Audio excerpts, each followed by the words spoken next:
Bismillah ar-Rahman ar-Rahim. In the name of Allah, the Beneficent, the Most Merciful. I'd like to welcome you, dear viewers, to another in our series, In the Light of Islam. I greet you with the Islamic greetings. Assalamu alaikum wa rahmatullahi wa barakatuh.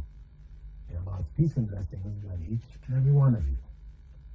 And I hope that this program finds you at the best of spiritual states and physical states. I hope you're in good shape. We have some questions for you, to be explained for you, that is, from viewers like yourselves, some of which have been written in, and some of which have been phoned in to our center in Dubai. We have a center called Discover Islam. The phone number there is 396-2190. One may call in there and ask to speak to me or anyone else who is there, Uthman Barry or any of the other brothers and sisters, and have their questions answered. Now, the first question we have is from Muhammad Ashrafullah. He asks concerning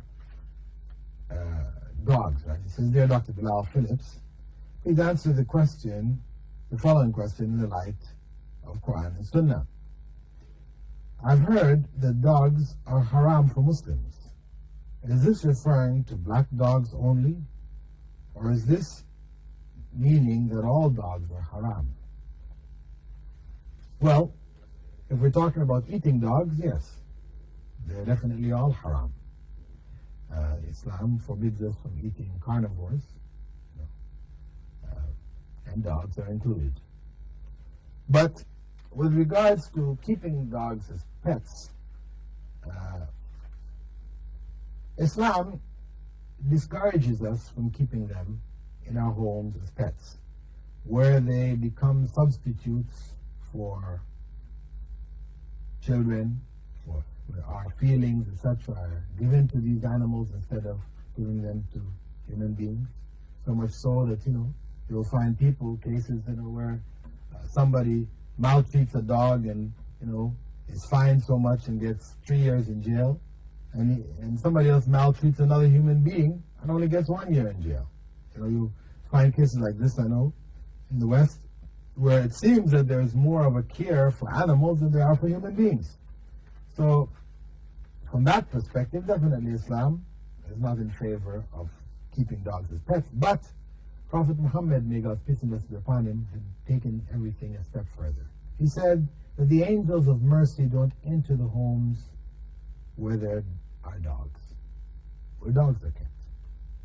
So from that principle, Muslims have traditionally kept dogs out of their homes. But it doesn't mean that a Muslim may not have a dog, because the dog which is the hunting dog is permissible. When you may go hunting with dogs.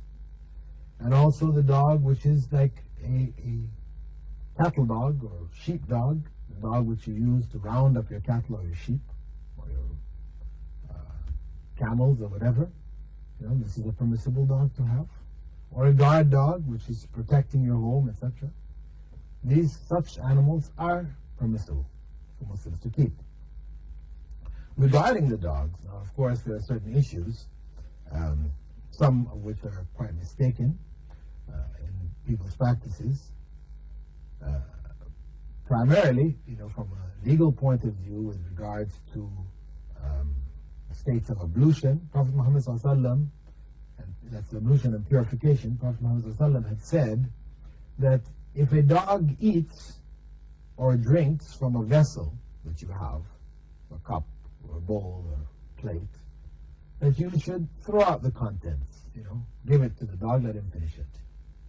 And you should clean that vessel 7 times. One of the times using clean earth. This is the instruction of the Prophet. May God's peace and blessings be upon him. This is obviously indicating to us that there is some harm there in the dog. And doctors have identified particular diseases and particular microbes which are carried by dogs, which can be passed on to human beings. So there is harm. There are particular diseases such which have been identified. If the viewers want the details of it, I mean, there was an article on the internet which identified, many of these medically established diseases which come from dogs, which can be passed on by dogs. Now, why Islam says wash the vessel one of the times with earth, clean earth? Well, we know that well over 70% of antibiotics in current use come from the earth. Even penicillin, where does it come from? Dust. It's carried in dust. Mold, which is produced by it, is carried in dust. So, and anybody who has gone camping, whatever, and you've had to clean, a frying pan, for example, that had a lot of grease on it, if you use clean earth in the process of cleaning, you'll find it cleans it up very well. And the smell of whatever you are using is gone. It has with it, certain antibacterial, etc. factors which help in the process of cleaning. Now, that's as far as Muslims are required to go. Now, people, in their misunderstanding, have gone beyond this point, where, if a dog touches their clothing, they feel that they are no longer in a state of ablution. They have to go and make ablution again. This is not correct. The touch of a dog or its saliva, etc., doesn't break one's state of ablution. If one has made wudu, you don't have to do wudu again. It's not the case. Also, you don't have to take your clothing and wash it 7 times, one of those times with earth. The Prophet spoke of the vessels that you're eating from because of the potential harm there. It's enough for you to wash it as you normally wash your vessel. And Muslims understanding this, can then, better appreciate, how to deal with dogs. We don't have to, dogs become like a phobia for Muslims, especially Muslims in the West, people who have immigrants who immigrated from Muslim world, Muslim countries, where they don't have dogs around them, into the Western countries.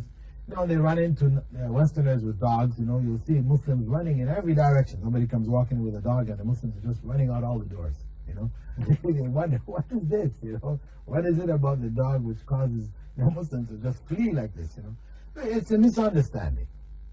It's a clear misunderstanding. We don't have to, turn dogs into our major enemies.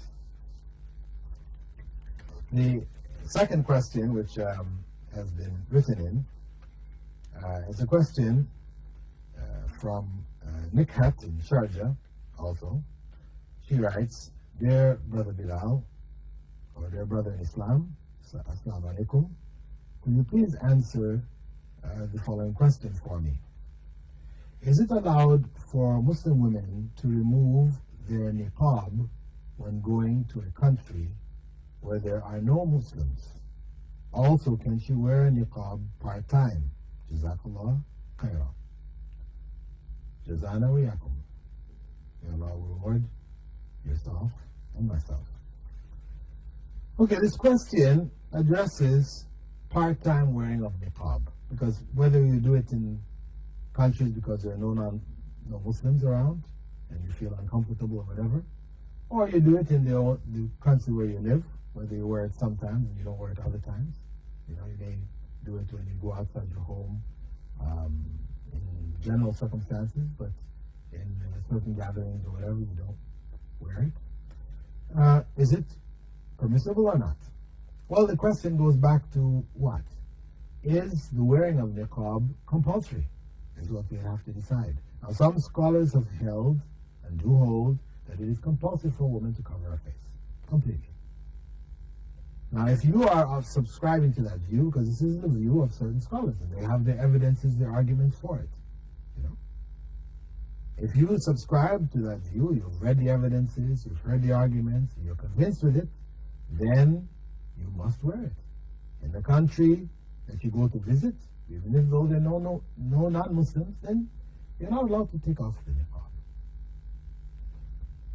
So you have to wear it all the time. Of course, in your home, people, those non-Muslims, don't think that Muslims wear niqab.